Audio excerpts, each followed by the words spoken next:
Hello and welcome to the Life Together podcast, where we share in meaningful conversation about living for Christ and loving one another. Thanks for joining today, and we hope you enjoy this episode.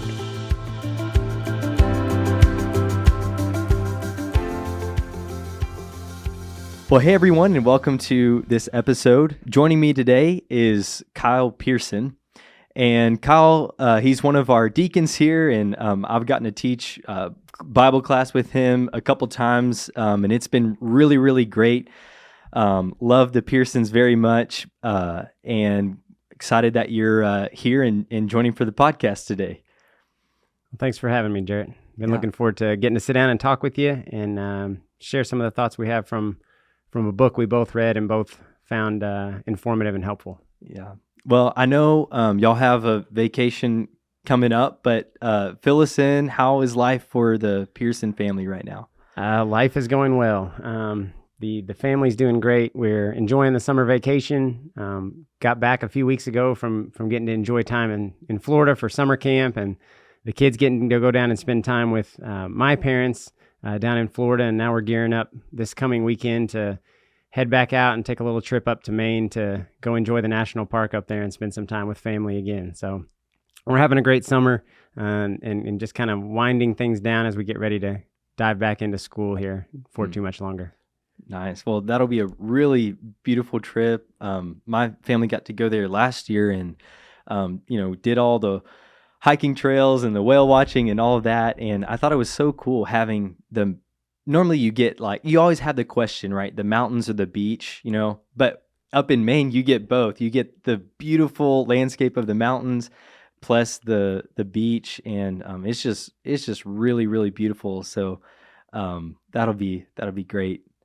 Well, a while back, we were at church on like a Wednesday night, and you came up to me and asked if I had read this book that you'd been reading called The Ruthless Elimination of Hurry.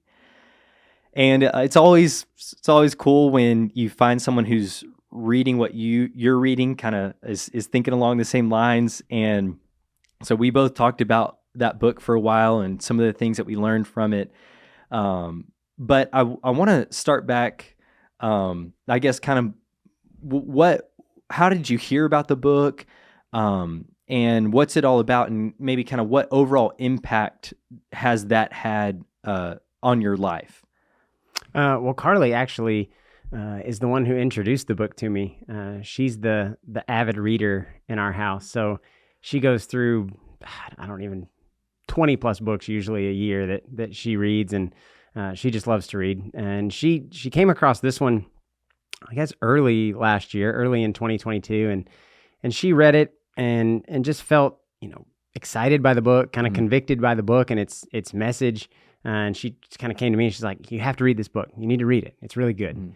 So I did. I picked it up and read the book, and we both found just its message to be really transformative. It was something that we felt like we both were convicted by, just hurry lifestyle, feeling like allowing speed, distraction, hurry to play too big of a role in our life, and the need to just slow down and take in each moment, take in each day, and enjoy what this life has to offer. So we just both sat down and said, we need to integrate some of these principles into our life. And so for the last year, we've really made an effort to implement some of these things that he talks about in the book of ways to slow down, to live an unhurried life, and really doing that through the lens of living a life of apprenticeship, discipleship to Jesus.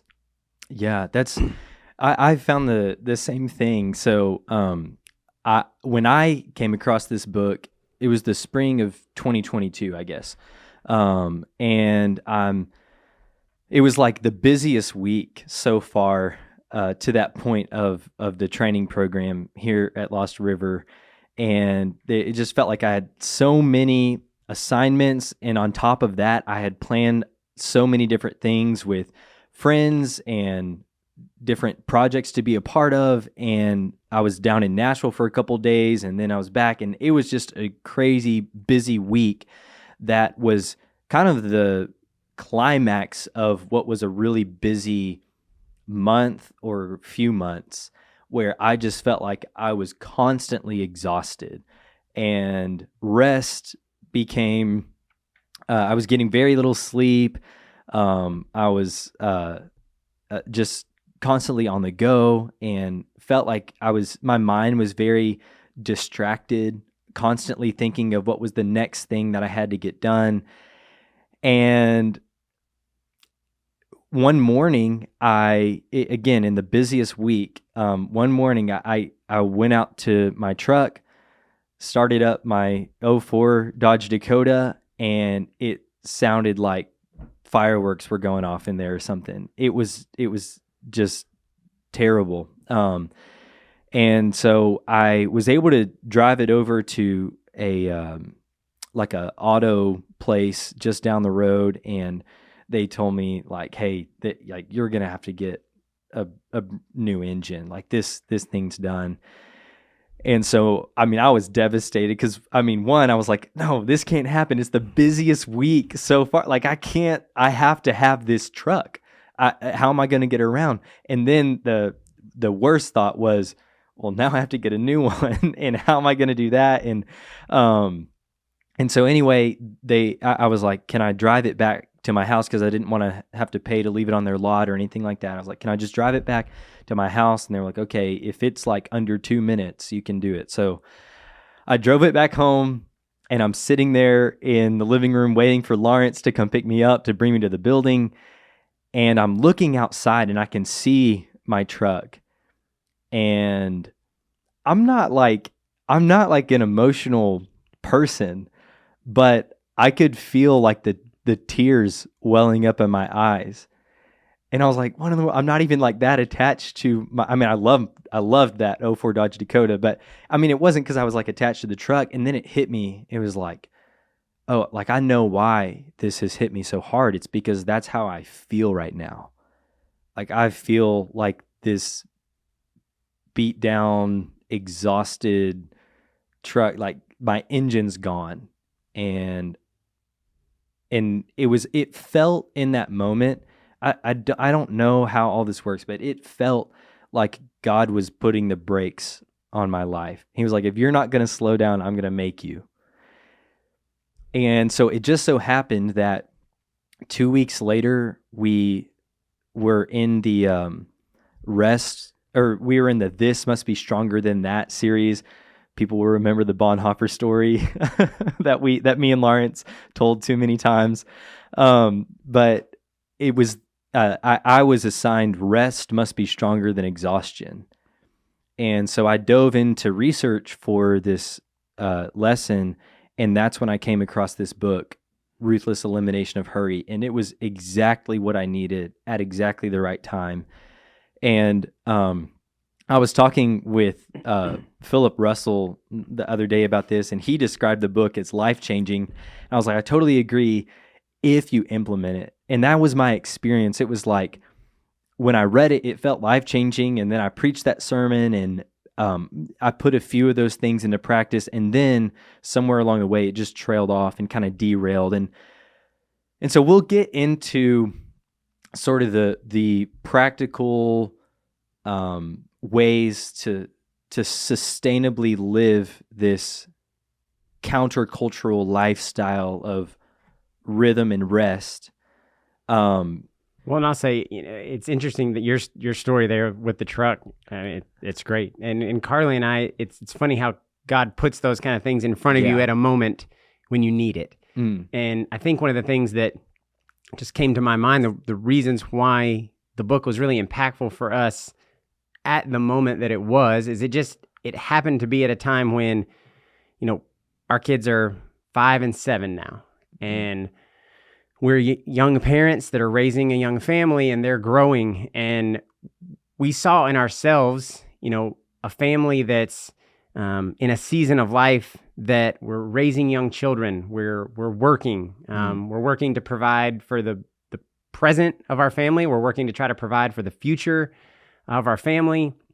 We're ever more getting involved in finding our schedules more and more full of activities. It's, things at school. It's things at church. It's things at sports. It's things with work. It's, the schedule fills so quickly. And we sit and look back and we get to the end of a week and like, well, how come we don't have a free, day on the calendar for 3 weeks? And it just got to a point where we realized just how busy we were becoming as a family.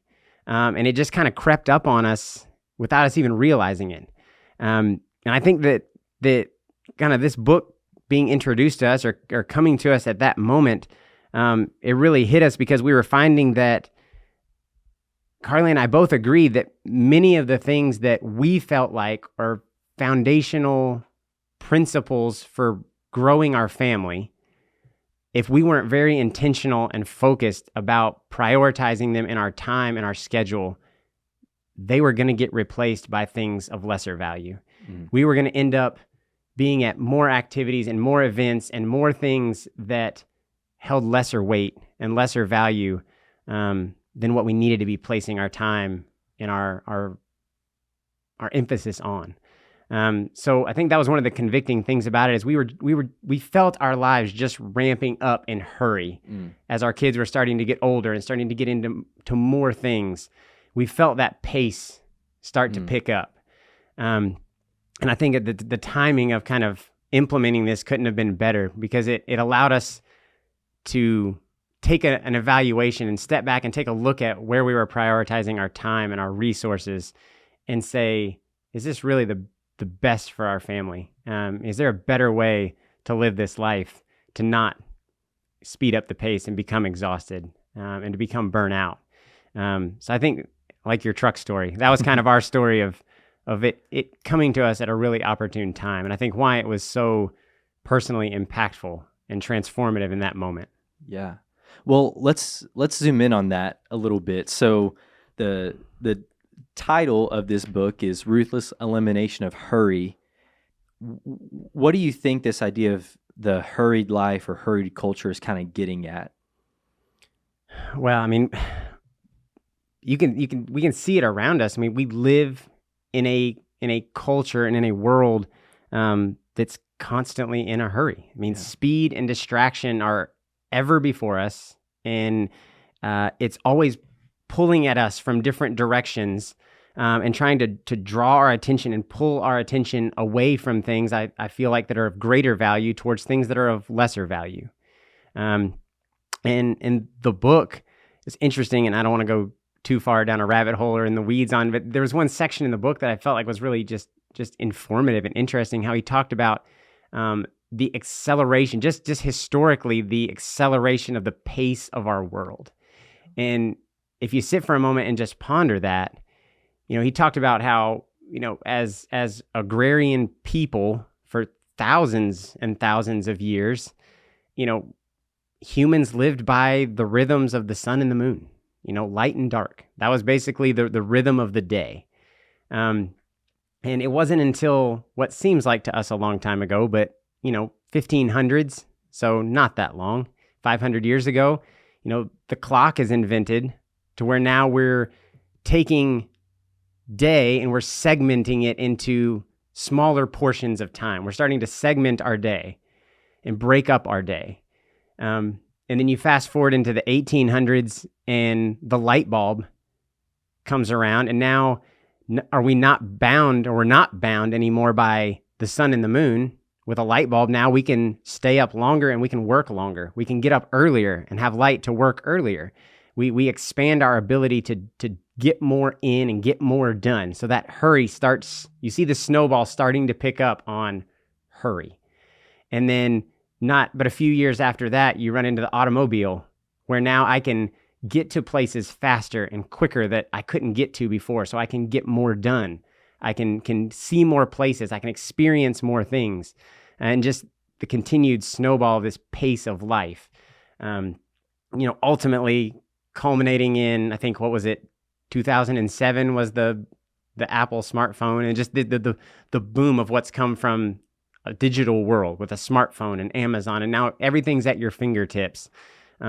just he highlights through it kind of an interesting, quick historical thing of how did we so quickly, in the grand scheme of the history of the world, we just exponentially jumped the pace of life so fast. Right. And it's just interesting to think about that and sit and meditate on that and ponder that and think about, the question really, are we considering what that's doing to our lives? Is it positive? Is it negative? And what is it doing to our souls? Is it positive or is it negative? Yeah. And I mean, he lays out a pretty good case that it's not positive. Yeah. But it's just interesting to see our culture's view towards speed and hurry. He mentions a few times, slow now is considered a negative in society.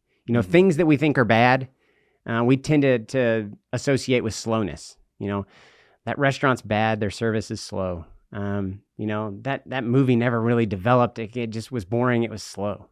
Yeah.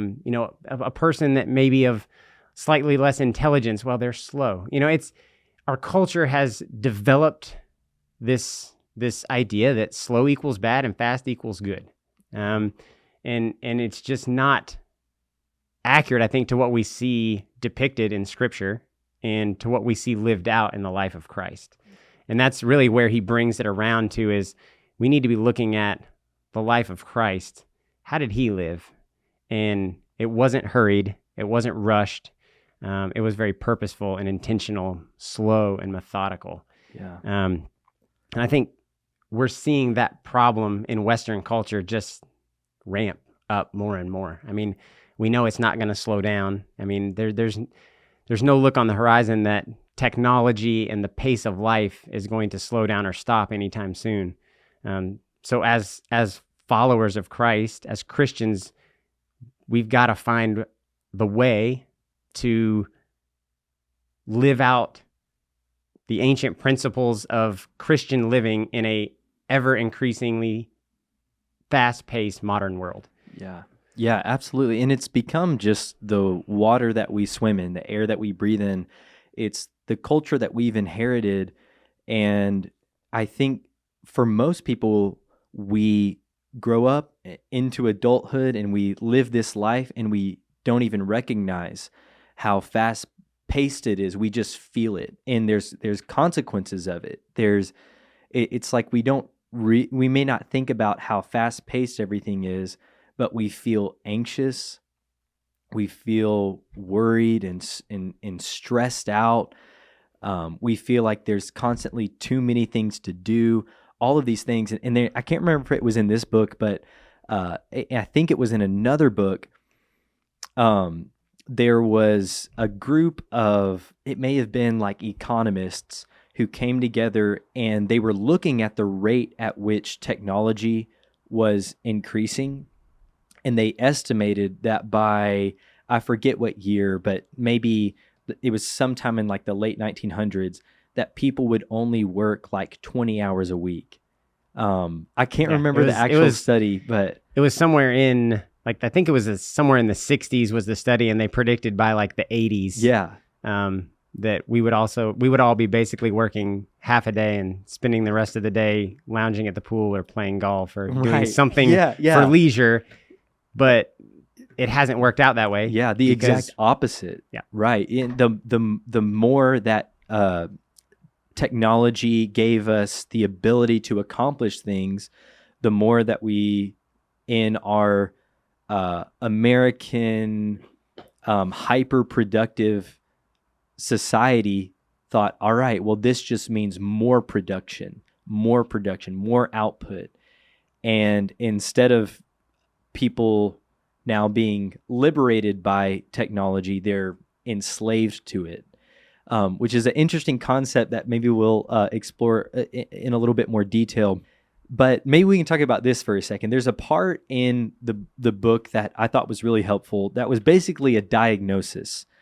So when we think about hurry culture, we might think, oh yeah, there's people I know that just have way too much going on and they really need to slow down. And maybe it's like, well, this isn't really for me. But there's 10 things that this particular author lists in regard to hurry sickness. And maybe you can count up which of the 10 resonate most deeply with you, and then kind of see, okay, what out of 10, how hurried is my life? And maybe we can talk about each of these kind of as we go through it. But one of them is irritability. So just getting mad, frustrated, too easily annoyed. Hypersensitivity. So similar, but all it takes is just one small comment to hurt your feelings. One bad email and your whole day is ruined. Nitpickiness, all of that, kind of a part of it. Number 3 is restlessness. And this is one that I think resonates with me. Just that inability to sit and be still. Like, I struggle so much to just relax. And part of it is I almost feel guilty if I'm just sitting down. I was told a lot, like growing up, like you work hard, you're always on the move, and there's a lot of good lessons to learn in that. But part of it is I feel guilty if I'm just like taking it easy, or if I've planned a time to just take it easy and there's nothing on the schedule, I find myself like reaching for my phone or going and doing some activity. It's just so hard to stay still. I don't know if that's relatable at all to you. That's absolutely that one hits really, hits home absolutely for me. Like I even find myself describing myself that way to people. Like I have a hard time sitting still. Like I always feel like there's something I could be doing. Yeah. I could go out and get all the yard work done, wash both cars, get everything done, and then go inside and have a hard time sitting down for 5 minutes and not being like, well, maybe I could pressure wash the house too. I have a hard time being still and just allowing rest and restfulness. And I've had a hard time, like you say, maybe it's something that we've kind of been grown up with, this idea of, you work hard. But I have a hard time allowing myself to sit and just enjoy rest. It's okay to just to be still and to be in quiet with your thoughts and be at rest and not feel the need to either accomplish something or feel the need to pick up something, like you said, just to distract yourself with. There's something about us just having a difficult time being in a quiet place in our own minds that I think I need to work on being more comfortable with. Right. Yeah. And I like how you said minds at the end, because it's not just having a restless body doing things, but then it's having a restless mind too, this distracted mind where I could go out of my way to plan a time of silence and solitude and have my phone in another room and or just be out in nature, next to a creek or something like that. And I love doing that. But even in those moments, I can still feel my mind trying to solve problems, trying to think about what's next. It's like this computer that won't turn off, and it's thinking about all these different things. And it's just not, I guess, very much a part of the ways that our minds have been molded to just sit and meditate in the silence. So that one really resonates with me. That's number 3. Number 4 goes right along with it, workaholism. I feel like we pretty much already hit on that, but I know that's a big one. Number 5 is emotional numbness. This is where we struggle to feel other people's pain, or even our own for that matter. But it's like we become so busy that we don't have time to process our emotions. And this is to me a really interesting one, and I think it does resonate with me in my experience and what I see in others in the world around me. And whether they would describe it as emotional numbness, I don't know, but just feeling like they don't have time to even think about what they're going through, or someone dealing with grief, feeling like they just can't process it because the rapid pace of life just sweeps them to the side. They just have to keep going. They just have to keep producing, and they don't have time to even process what's happened in their world. And so I see that as a big one, that kind of emotional numbness. Number 6 is out of order priorities, which, we're all guilty on that one. He describes it as feeling disconnected from our identity and calling, getting sucked into the tyranny of the urgent and the unimportant. Life is just reactive. I think that's a good way of putting it. Rather than being proactive and thoughtful and building margin into your life, it's just response. We take our work home with us. We have our email in our pocket. So we're constantly responding to people from work or church or family or whatever it might be. And it's just constantly a life that's pulled every which way and no time to build any kind of hierarchy of value. Everything is of equal importance at the same time. That's one that just recently I've really struggled with and had to really think through and meditate on, because that was something that I was really guilty of. I would be sitting and find myself, at home with Carly or with one of the kids, or, just having a conversation with Carly about something that she needed to talk to me about, something that was on her mind, something that was weighing on her heart, and she needed to talk to me. And we're in the middle of a conversation, and a text from work or a call from work or something else comes through, and I either answer it and I'm devoting my attention now to something that's of lesser value when I needed to be focused on my spouse and something that was of greater value, or I'm sitting upstairs in the playroom playing a board game with the kids, and somebody calls and they got a question about this or that. I could so easily call that back in a half an hour and finish this game, but I'd find myself so guilty of halting what I'm doing with the kids and going to answer this matter that just wasn't urgent. And I found myself making things that weren't urgent. Like you say, just prioritizing things out of order and taking my attention away from something that really needed me at that moment, something that was of greater value at that moment, and placing it on something else. And it can be really hurtful. It can be really, convicting.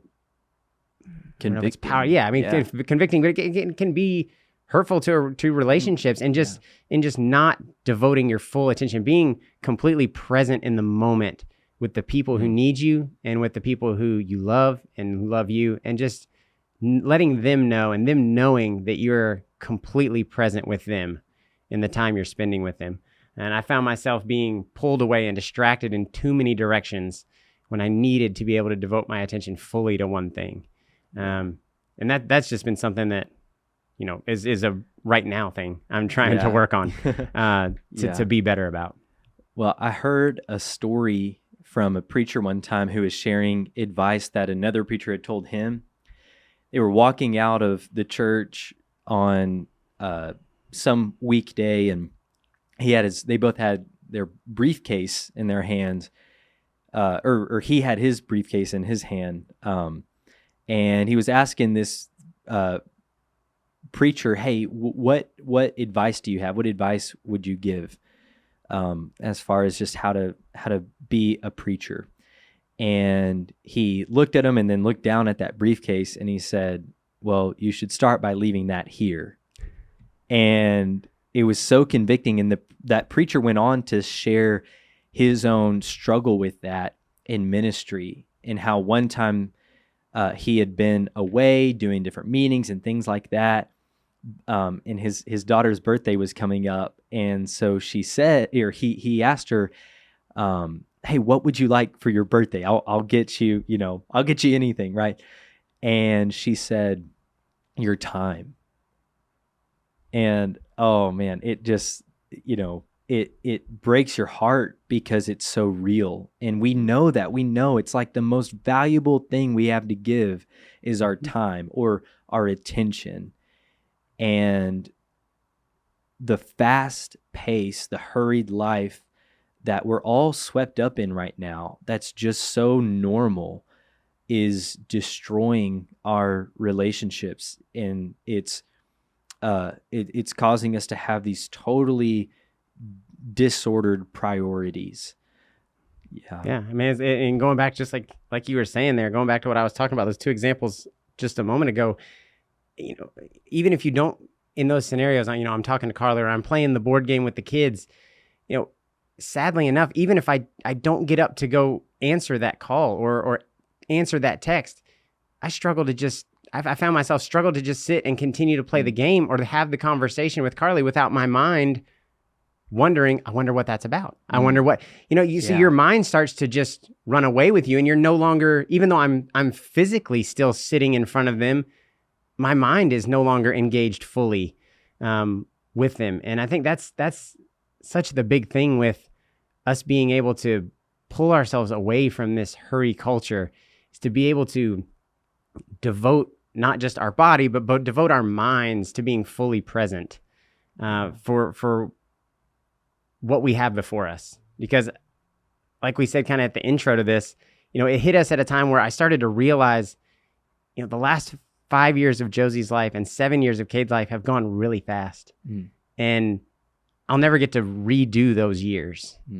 You just realize, if I don't slow down and take in every one of these moments, something as simple as playing a board game in the evening after work, or something as simple as a conversation, if you don't slow down to soak those moments in, breathe those moments in, and really focus on them, be purposeful and be present, they're by you before you know it, and you can't get them back.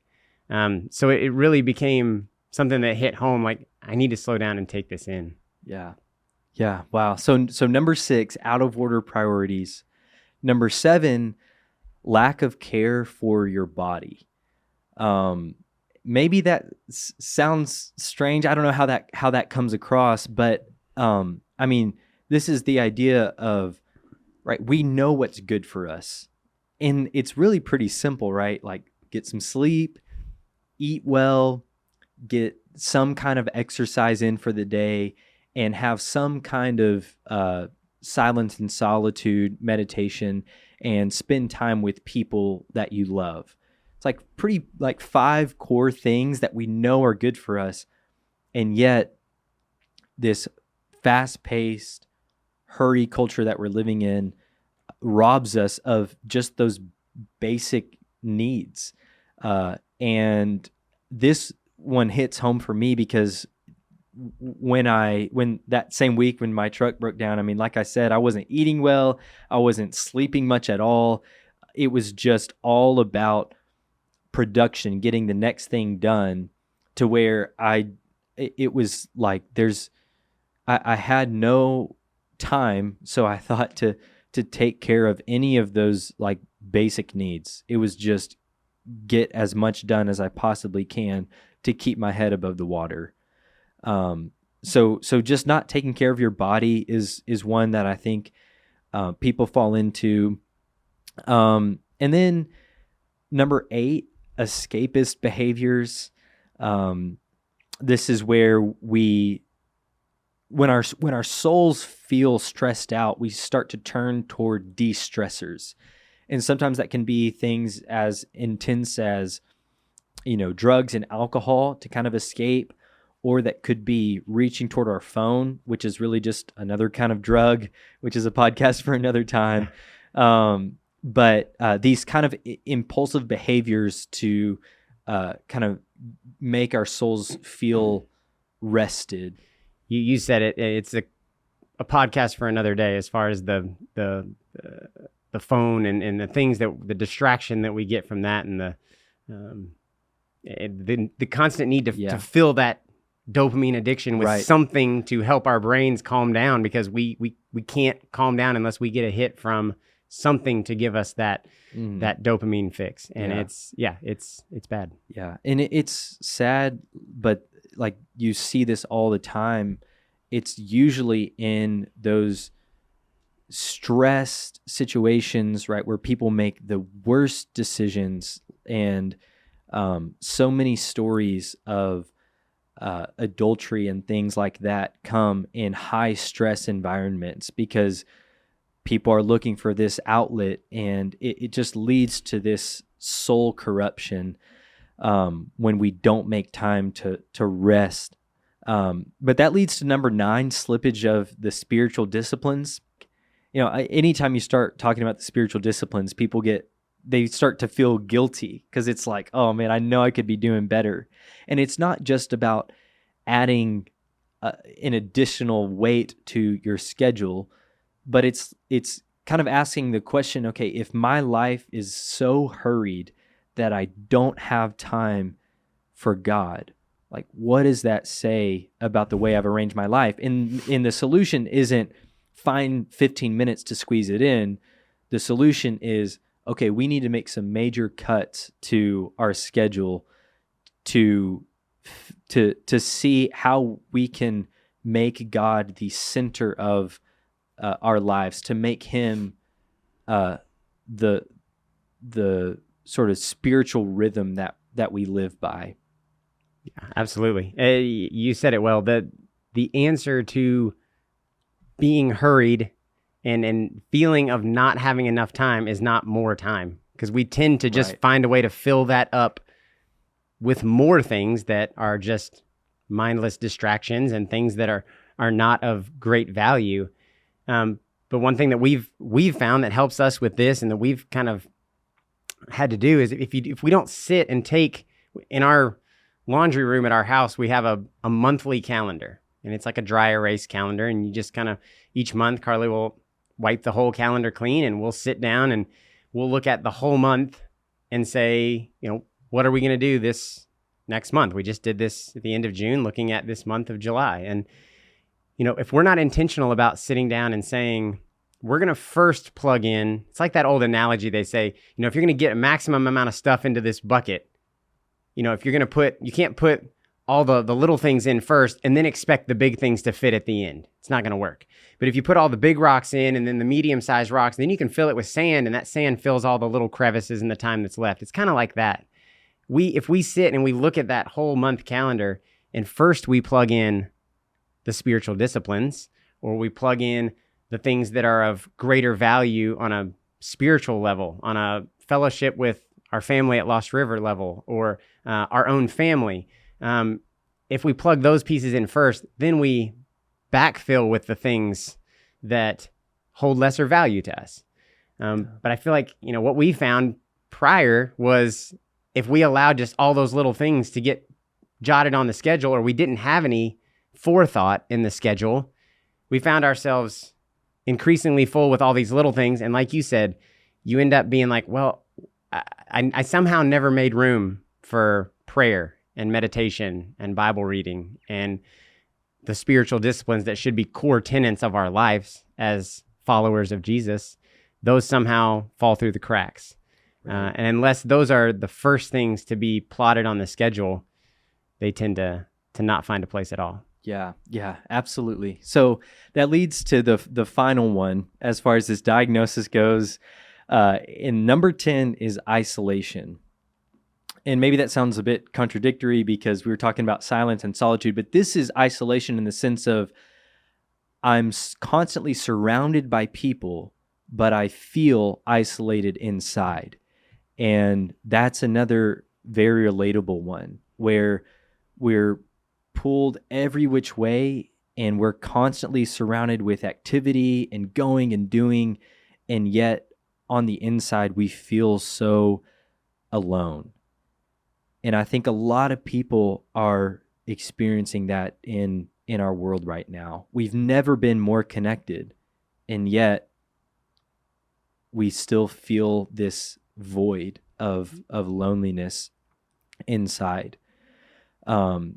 So those are the 10, and I don't know how those hit you. To me, those were very convicting when I read them, and still convicting now.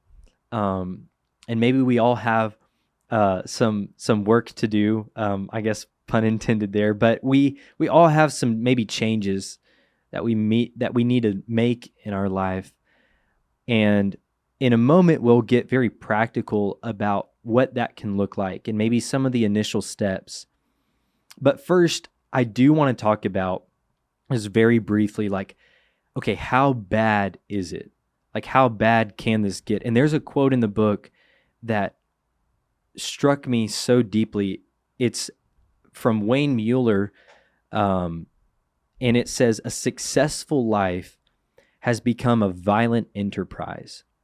We make war on our bodies, pushing them beyond their limits, war on our children because we can't find enough time to be with them when they're hurt and afraid and need our company, war on our spirit because we are too preoccupied to listen to the quiet voices that seek to nourish and refresh us, war on our communities because we are fearfully protecting what we have and do not feel safe enough to be kind and generous, war on the earth because we cannot take the time to place our feet on the ground and allow it to feed us, to taste its blessings and give thanks."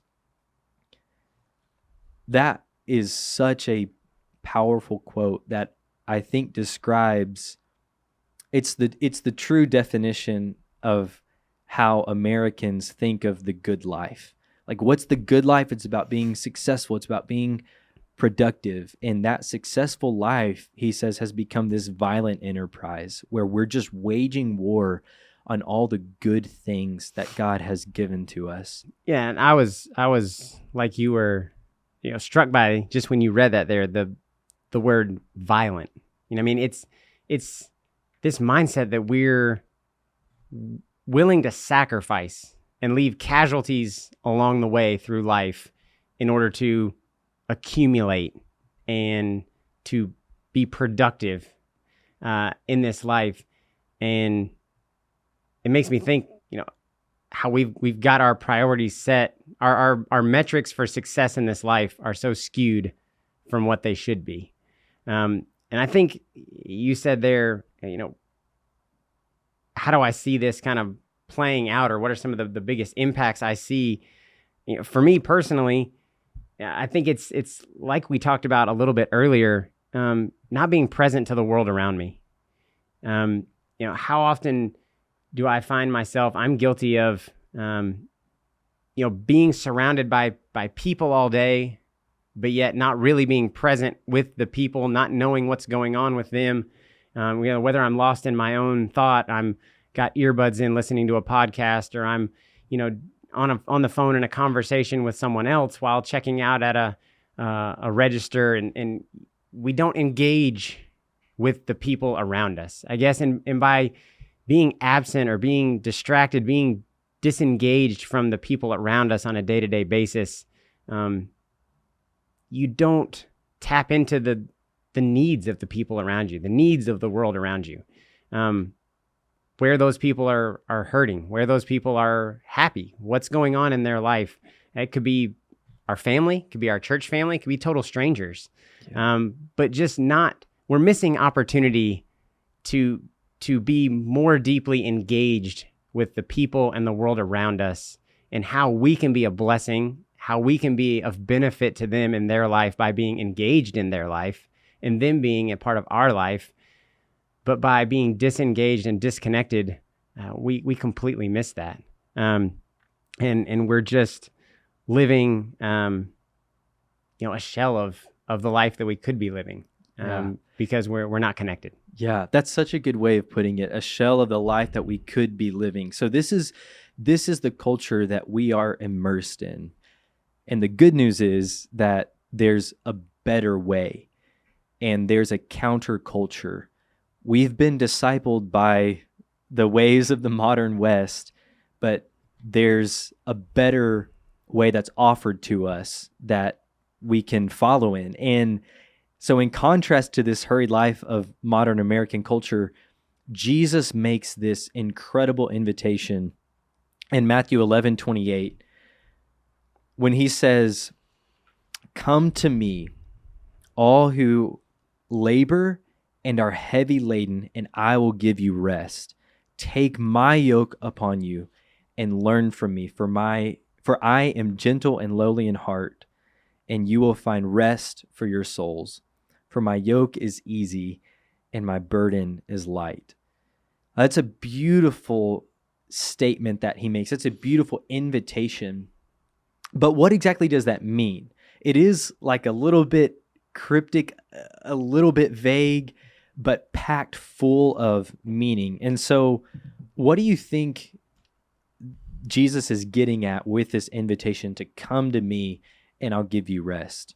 Yeah, I mean, not only is it cryptic and a little bit vague, but it's even, if you sit and think about it, it's even a little bit paradoxical. Right.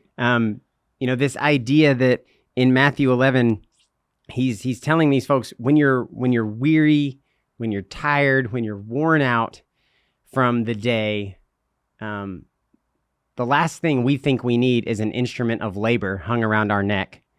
We want a vacation to Destin. We want a getaway to go, do something to have some me time. And Jesus says, if you want rest, take my yoke upon you. Take my instrument of labor upon you. And he offers this rest, interestingly, not by promising to take away the burden of life, not to take away the difficulties and the weariness that life is going to bring, but rather through this metaphor of a new way to carry life. You can put life on your shoulders and you can carry it a different way, because I will give you a new way to bear your responsibilities. I'll give you a new way to shoulder the load of life, and I'm going to shoulder that load alongside you every step of the way. It's just such a beautiful way that he explains it there, and he lives it, which is, he offers this in Matthew 11. And what's interesting, what I love about this book and his how John Mark Comer always talks about apprenticeship to Jesus. What he means when Jesus is saying, follow me, he's saying apprentice under me, learn from me, make me your teacher. And just the idea of, he says in the book in one section, he talks about we tend to look at the Gospels and read the Gospels through the eyes of these collections of sermons and great spiritual teachings and things for us to implement into our life to live better. And they clearly, certainly are. But he talks about his opinion that we fail to read the Gospels of Matthew, Mark, Luke, and John as biographies of our teacher. It's a biography of the life of Jesus and the life of our teacher. And why we read biographies. I mean, we look at biographies, we pull biographies off the library shelf to open them and read them so that we can learn from the lives of other great people, or people that we want to emulate, people that we want to be like, or implement some of their lifestyle into our lifestyle. And in some cases, maybe learn from the mistakes of others and not fall into the same pitfalls that they have fallen into in their life. But for the most part, to look at the positives of someone's life and implement them as our own. Yeah. And I just found it so insightful and transformative to think about the Gospels that way. Think about the Gospels as biographies of Jesus and as a book that shows you how Jesus lived life and lived it well. And if you think about that and think about his pace of life and what he focused on, what he devoted his time and his attention to, he was never hurried. You don't see this, Jesus coming off as frustrated and anxious when crowds were all around him and people were bearing in on him and seeking his attention. And it happened so often, but you don't see what would be the case with me, anxiousness and frustration and irritability. He doesn't portray that. He comes across as gentle and humble in spirit and unhurried. And to sit and read the Gospels that way and think about implementing his lifestyle as a whole, not just his teachings, but how did he live, and implementing his lifestyle as my lifestyle is really motivating and really transformative.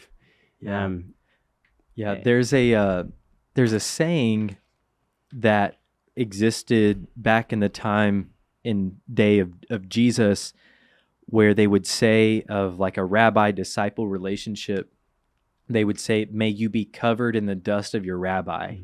And I love that image. And it's like, that's what the Gospels are. The Gospels are an opportunity for us to be covered in the dust of our rabbi, for us to see his life and then embody that in the world, to follow in his footsteps in a very almost literal way, to walk where he walked, to do the things he did.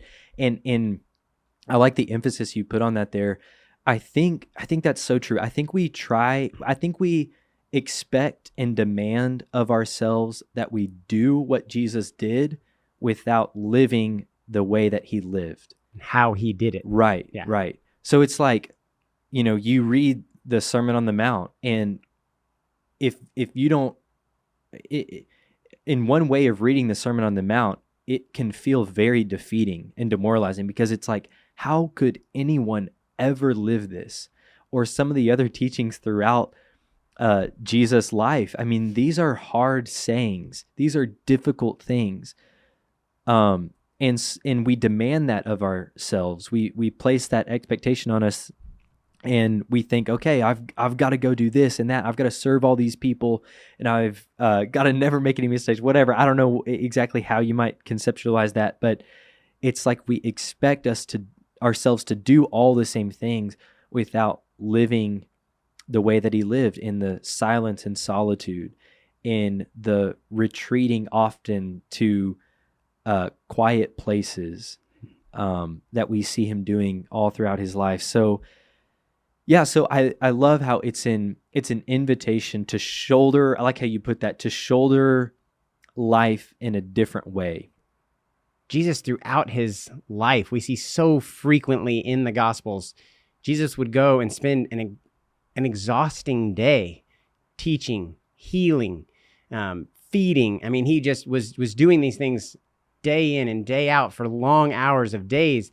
And he would then retreat to a quiet place, to the wilderness, to this place where he could find solitude and silence to pray and to meditate and to focus himself again on his purpose and his mission and why he was doing what he was doing, and to renew himself to get back to it again.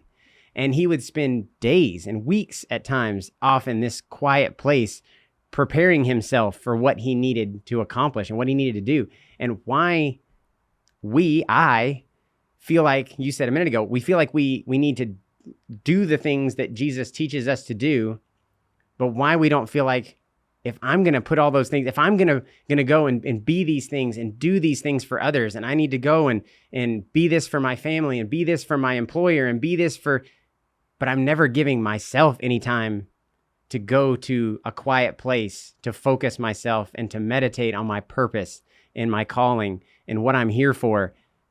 How do we expect that we are able to keep the energy level and the ability to do that without burnout and exhaustion if our teacher, God who came down in the form of man, Jesus, couldn't do that? Or not to say he couldn't do that, but he showed us that even he needed to step away and have some quiet to refocus and do that. Why am I so naive to think that I don't need that as well? Yeah. It's just such a powerful thing to think I need to follow in his footsteps in that way, for sure. So he says, "Come to me, I'll give you rest." And like you said, it's sort of paradoxical. Now, what is Jesus sort of drawing on here? Because this theme of rest is really all throughout Scripture, and it comes kind of supercharged with meaning when he uses this word. One of the four big things that he talks about in here, aside from the idea of silence and solitude, is this idea of rest, of Sabbath, of making an intentional practice of stopping the pace of this hurried life through the practice of Sabbath, through the practice of rest. Going all the way back to Genesis, we see that built into the rhythm of creation, how God works and he's creating and working on this earth for 6 days, and then takes that time on the seventh day to rest and to sit back and take delight in and joy in what he has done, what he has created, and to find rest and joy and Sabbath in that. Right.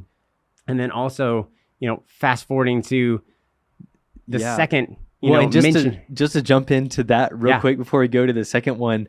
So I mean, from the very beginning, this idea of Sabbath is right there.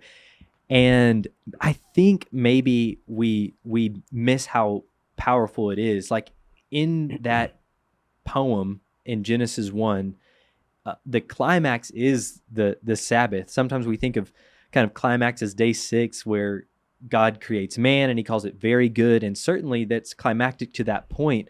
But the climax is when, after building this cosmic temple, this whole house that God intends to dwell in, he finally does come and rest with man. And now God and man are together, and they enjoy his good and his very good creation together.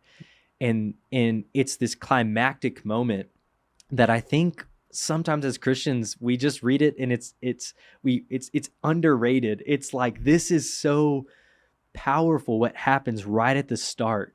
And you think about the culture that it was written to, and we'll talk about this more in the second time that it's mentioned. But Genesis was not written so much as a historical book for the broad public of the world. It was written to a specific people, and to a people that for 400 years suffered as slaves under this harsh, tyrannical, oppressive ruler. And the only thing that was seen, the only way that their lives were valued was for their work, for what they could produce. How many bricks could they make? And if you couldn't make bricks, you were of no value. The empire would dispense of you. You would have no need. They would have no need for you. And so 400 years, all these generations, where the only way you can think of yourself is as a slave made for work, made for harsh labor. And then here comes this counter narrative where it says, no. Like, first of all, you are made in the image of God. You have this divine title of image bearer. All humans have this. And you're not made as an animal to be worked. You have the dignity of resting within God's cosmic temple and enjoying his good creation together. So it's so powerful how it comes along as this counter narrative. And it's like, well, do you think we need that today? It's like we value ourselves as just brick makers, as what can I give? Am I enough? Am I producing enough for my employer or in this relationship or whatever it might be? Am I producing value? And the narrative of Genesis says, just stop and slow down and realize how much value you have, how deeply you're loved by God, and enjoy his good creation with him, and just rest together with him. The first mention there of Sabbath given in the Exodus account of the 10 Commandments, and hearkening back where he in the context, he gives that to the idea of that creation rhythm. But then we see, like you mentioned, that 400 years of work and backbreaking labor. And now those in Deuteronomy, we see another giving of that passage of the 10 Commandments. And this time it's put into the context of the reason behind, and the context for the Sabbath is because your God has brought you with a mighty hand out of the hands of slavery in Egypt. He's taken you by his mighty hand out of that cruel taskmaster's hand and allowed you now to come and abide with him and enter into rest with him, because, like you mentioned, you are in his image. You are made not to be something just to be worked to the bone. You're something to be made in his image and to enjoy that with him, which is so powerful. And you kind of alluded to this a minute ago. I started thinking the Israelites were under the very real hand of a cruel taskmaster that enslaved them to build bricks day in and day out. And if they had no bricks or couldn't make any bricks, they were of no use, but to be dispensed of. And we live like we are that today, but yet we're really, if we think about it, if I sit down and think about it, I'm really the only one imposing that cruel taskmaster mentality on myself. I'm being my own Pharaoh. I'm being my own Egypt, and placing that burden on myself that God is not placing on me. Yes, I need to be productive. Yes, I need to take care of my family. I need to take care of my responsibilities in my life. But we place it's so much of the hurry and the burden that we place on ourselves, the overload of life that we put on ourselves is self-imposed and self-inflicted, which is sad that we're doing that to ourselves. And God's calling us out of that to enjoy Sabbath with him. Yeah. God has woven the idea of work and rest into creation, and I need to establish rhythms within my life that align with that move with the flow of how God designed this whole world. And we see that also even in the in Genesis 1, there's also this idea. I'll just mention this briefly. This is kind of cool. Have you ever noticed how it's like there was evening and there was morning? The first day, there was evening. Normally we say day and night, right? Mm-hmm. But it's reversed. Or morning and evening. Right. We refer to the day typically by morning and evening. Yeah. And it's interesting. I don't want to make too much out of it, but most scholars will point out how that's very intentional, that it's evening and morning each of the 6 days, because for the Hebrew nation, it's to be that you're not made for work in the daytime. You're made first and foremost to rest and enjoy life with God. So there's rest and then there's work. There's evening and then there's morning. And that's how the days are established. So again, and then even when the law is given, it's not just Sabbath that's given, but all these festivals that are all about resting and enjoying the presence of God in community with other people. So that comes supercharged in what Jesus says when he says, "Come to me, all you who are weary and heavy laden, and I'll give you this rest that was promised in Genesis and then reiterated in the Exodus, and that was foreshadowed all throughout the prophets." Jesus says, "I can give you this rest." Now, okay, if that's the promise of the Christian life, well, why don't we always experience that?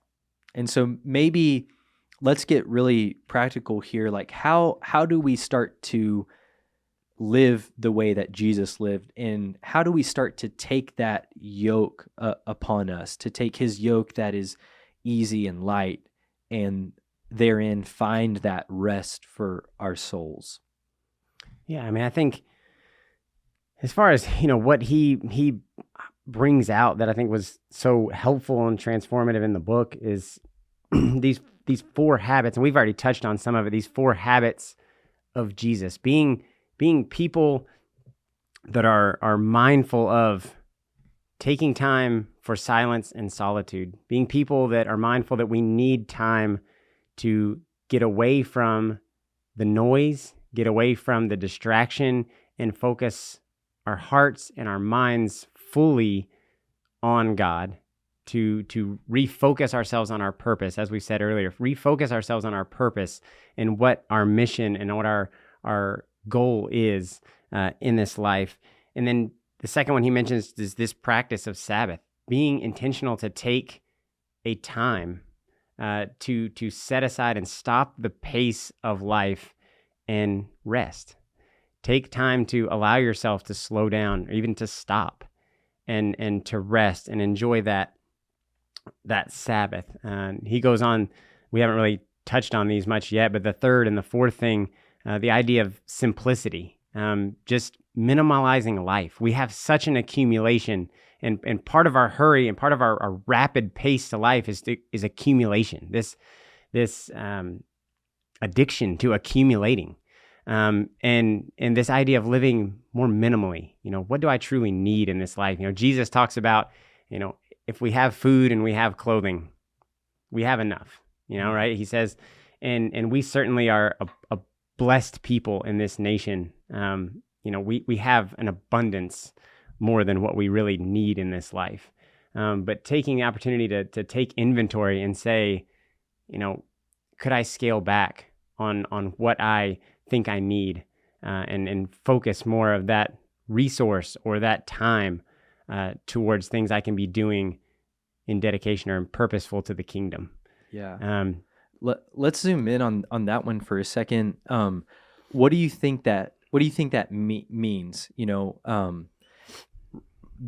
Right. A passage that we're all familiar with. Jesus talks about, hey, if your hand causes you to stumble, cut it off, throw it far from you. And the question is, okay, how literal is that? But when you start talking about simplicity and cutting things out of our life, how literal do you think we should take that? What are some examples of things that, hey, this might need to be adjusted or this might need to go? And yes, it's drastic, but maybe this is what's preventing you from living the fullness of life and that soul rest that Jesus is trying to give you. Do you have any examples or anything? I mean, I think for me, when I think about it, it's how am I allocating the resources that I have? I have resources in this life that God has, and those are different for everybody. We all have different resources, and we have different amounts of different resources. It's our time. I forget, somebody paid it as time. Everybody has talent, time, and treasure. With those resources that you're given in this life, and how are you allocating those? And for me, how am I stewarding those resources? And I think it for me, for Carly, for us, it was a matter of going back and looking at, like we talked about, kind of the family calendar and the family schedule of our time. How are we allocating the resource of our time to where we can best give that resource to the kingdom, to furthering the kingdom of heaven? Is it making sure that we go and we put the things of highest value and the things of highest priority first on our schedule, so that we're devoting that time first to those things? It was a matter of going back and looking at the family budget and saying, are we allocating our financial resources in the most effective way to further the kingdom? I think I don't think it means that you need to go live, with only the clothes on your back, and as long as you've got scraps of food to eat and the shirt on your back, you're good. I mean, I think we need shelter. I think there's a lot of things that are still needs in this life that we need to take care of. But sitting down and having an honest look at, how am I prioritizing? How am I allocating my resources to best glorify God and best further His kingdom? And we had to sit down and do that and say, maybe we need to cut out a few things from the budget so that we can readjust that in giving to those in need and helping to fund projects that further things for our community or further things for our church family. We need to sit down and say, are we doing a good enough job? Are we doing as good a job as we could be at allocating those resources and our talents? We have gifts, things that we're good at. Have I been doing a good job of allocating that resource? Am I utilizing the talents that God's given me in the best way to be able to be a blessing to others? Yeah. And I don't think it, means we need to live as paupers necessarily here on this earth. God's blessed us, and I think we should enjoy that blessing, but being mindful of how we're stewarding those resources in the furtherance of the kingdom is huge. Right. Yeah. And I think there's hard questions that come with that. And I don't know if I want to be too specific here, but maybe it's asking the question, okay, I want my son or daughter to excel in sports or in music or something like that. And so, I want them to go and do all these things and be involved in these different clubs and organizations. But just how much time is that taking away? Or I want this job. I've always wanted it. I've wanted this promotion for some time and now it's right in front of me.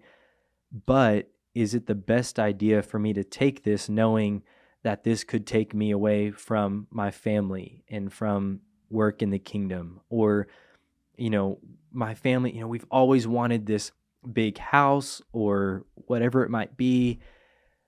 But now that we have this goal in mind, does that mean I really want, I know this might be a little controversial, I'm not saying one way or the other, but do I really want my wife to now also get a job and take her away from the kids as well? Or maybe it's vice versa. And I'm not trying to make a statement one way or the other. I'm just trying to show that there are hard questions that this causes us to ask, that says, okay, what does this really mean? And sometimes that's going to have us missing out on things that we think the good, successful life is all about. But far greater than that is finding rest for our souls. The last one, kind of the fourth habit that he brings up there in the book is this idea of Jesus lived a life of what he calls slowing. Just this idea of being a people that are training ourselves to be patient. Now, we live in a culture and a society that speed and getting what we want and getting it now and getting it quickly is so common. It's the norm. It's prevalent. And he talks about there's a significant benefit to cultivating a mind that deliberately puts ourselves in positions that we have to wait, training ourselves to be patient people. And I that one kind of struck me because I don't feel like I'm one of the most patient people. I don't like waiting. I don't like waiting in lines. I don't like waiting in traffic. I don't like waiting. And that one kind of rubbed me the wrong way when I first read it. But then I can start seeing a lot of merit to that idea of, training yourself to be okay with waiting, because it's gonna be forced upon us in life. And there's things that, maybe it's fasting, training yourself in a mind and body that our body feels the need to eat, but through fasting, we're going to use that urge and that desire. We're going to deliberately force ourselves to wait. And when that urge comes, we're going to devote ourselves to prayer or to scripture or to something to fill ourselves, to feed ourselves with something else, but deliberately make ourselves wait for the thing that our body is telling us we need. And training ourselves in that way, I think in some ways can be helpful for us, because life's going to throw things at us that are going to test our patience and try our patience. We're going to have to either, like we oftentimes too much do, get frustrated and get aggravated with having to wait, or we can start to be people that train our minds to be okay with waiting, being okay with patience. Right. Yeah. And just to reiterate that, these are not, when we talk about ruthless elimination of hurry and taking the yoke of Jesus on us, these aren't like self-help things. These are just exactly what we see in the life of Jesus.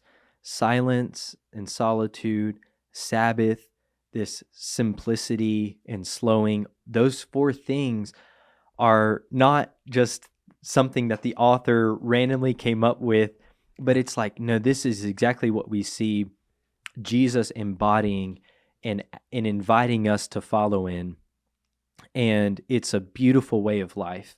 And I like that you said that, Jarrett, because it's not going to be the same for every person. Like you said, if we go back and we read these Gospels, like we said earlier, it's kind of biographies of Jesus and looking at how he lived his life. What was his lifestyle like when he was here on this earth? We see these four tenets that he did practice throughout his life, but it's not going to look we can't expect to take that in exactly the way he did it, bring, 30 AD and translate that exactly into 2023 AD. It's going to look different because we live in a world that has just changed dramatically. But these ideas and these principles can be adapted into today's culture in a very positive way. And it's not even going to look the same from family to family and from person to person. With all these ideas, you look at the life of Christ and see how implementing these into my family is going to be best. And it's going to look different for each of us. Right. Yeah. So that leads into the last thing. We could ask the question, okay, if someone's listening and they're thinking this is exactly what I need or what my family needs, we could ask the question, where should they start? But like you said, it will look different for every person. So I'll just ask you, after you and Carly read this book, what did it look like for y'all to begin to implement this in your life? How did y'all kind of start that and initiate that? And what impact has that had on your life so far? Well, I mean, after reading the book, we definitely recognized our need to slow down, our need to be less distracted, to be intentional and purposeful in what we said and did. And we wanted to, one of our big motivators was not just for our own benefit, but to embody that, not only to be followers of, apprentices of Jesus, but to exemplify that to our kids, and our kids seeing that play out in our life, and them see that lifestyle and take that on as their own. But we by no means have perfected it. We're practicing, we're trying. But the things that we've found most impactful in the last year is just the idea of Sabbath, the idea of what we've decided to do is just Sunday is our rest day. We've kind of said, look, on Sunday, the phones don't exist. TV, tablets, those kind of things don't exist. We put those away. We're not distracted by those things. We want to be very intentional and very purposeful on the three words that we use. We want Sundays to be about faith, family, and fellowship. And so we try to be intentional about, obviously, our worship with our Lost River family, but then the rest of the day spending in having people into our home and having families into our home that we know well, and cultivating those relationships even further, and being purposeful of sometimes having families into our house that we don't know as well. Maybe it's a new family to Lost River, a new family in the community that we want to get to know, and spending that time of rest from the distractions of everyday life, but to be more focused and intentional on growing and cultivating those relationships with others. And also being intentional about family, us sometimes spending that day just as a day to be together. The four of us, me and Carly and Kate and Josie, spending that day. And it may be something as simple as today we have game night and we all sit and we play some board games and we eat popcorn and we just have some time as a family to be together, to enjoy each other's company, to grow together. And it looks a little different every time, but it's always with the same intent behind it, is to stop and slow down from the hurried pace of the week, of Monday through Saturday, and then to enjoy the rest of Sunday, to be able to just enjoy each other. That's one that probably really the first thing we put into place and felt like was really helpful for us as a family. We've also tried to be, very intentional about that idea of the quiet place and finding time and realizing we need time. Our kids need time to just be in what we call quiet time. They go and they, go to their room and they do something quietly together or individually. Carly and I have different times that we like. She's a person that likes to get up in the morning and maybe just sip on a cup of coffee and go out on the porch in a quiet place before the kids get up and be able to just read a book or to read scripture or to pray. And I have other times when I say, I'm gonna get out and just go for a hike today and I'm going to go out and hike out at Mammoth Cave and spend some time just praying and meditating and disconnecting from all the things that we do, and just finding time to be quiet. And those have been probably the two biggest things over the last year that we've tried to make a habit of implementing into our life, to not only just improve the quality of life, but we find ourselves more rejuvenated and more engaged when we're back together. And the times that we then are back connected to each other and we're connected to the community, we feel more connected from rejuvenating in that quiet place, which is what we see in the life of Jesus. Right. I mean, it's just following what he's doing, and it's amazing how you find the benefit in doing what your teacher shows you to do. Yeah. So it is possible. It is possible. It is possible. And I won't say that it's easy. It's like when we first started trying to implement some of these, like Sabbath and quiet place and solitude, like, it's uncomfortable at first. Like the first few times that you turn off all of your devices and put them all in a drawer and go just do something disconnected, like, you feel weird. Like it's not a comfortable thing. Like we kind of talked about earlier, like your mind, you feel like your mind wants to continue to go back to, I wonder what, or, you start going to different things, and it's hard to quiet yourself and to allow yourself to be disconnected. You physically have disconnected, but allowing yourself to mentally, spiritually, emotionally disconnect takes time, because it wasn't something that was easy to do, I guess is maybe the best way to say it. It wasn't easy to do from day one. It's something that's been a progression that's gradually gotten easier and easier over time as you get more used to that lifestyle and you get more used to those habits. They become more natural and more easy to do. Yeah. But I would encourage, anybody that thinks some of these things can benefit their life to try it and to stick with it, because it'll be uncomfortable at first, but the benefit is well worth, putting it all away and disconnecting. It's worth what you gain from it. Right. Yeah. Well, so many ways to implement it, so many ways to kind of start out. Maybe it's the silence. Maybe it's taking that time. Maybe it's deciding I'm going to wake up 30 minutes, 45 minutes, or maybe you can work your way to a whole hour and have an hour in the morning that is just spent in silence and solitude with God. And maybe it's Bible study, but maybe it's not even Bible study. Maybe it's just simply being still and being aware of God. Or if you have a distracted mind, making your coffee and then going on a walk and just taking it slow and enjoying walking with God in the cool of the day, just like Adam and Eve in the garden. Just let that sink in and allow yourself to be present with God. Find a time in your day to be silent, or maybe it's during a lunch break or at night.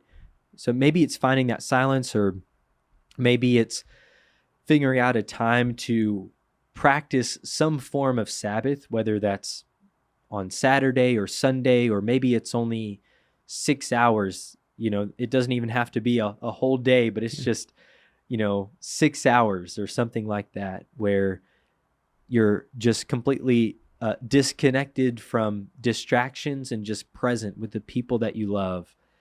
Or maybe it's the simplicity, choosing things to get rid of in your life, or that slowing, just taking time to breathe.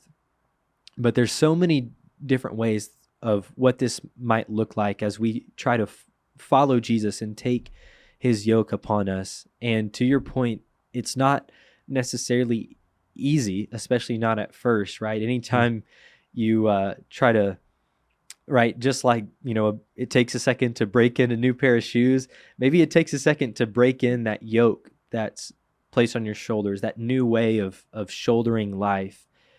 But the way that one person put it, which is actually the reason for the title of this book, John Ortberg asked his mentor, Dallas Willard, what's the secret to life. He looked up to and revered this great man, Dallas Willard, and this great Christian man. And he said, the secret is you must ruthlessly eliminate hurry from your life, which is another sort of paradoxical statement, but I think that's so true. And I think that's exactly what we see in the life of our Rabbi, Jesus. So anything to add before we go? No, it's been great. Thanks, Jarrett. I really enjoyed the discussion with you. Yeah, well, thanks so much for joining today, and I hope y'all have an awesome vacation to Maine. Look forward to hearing about that trip when y'all get back. Yeah, thanks, man. Looking forward to it.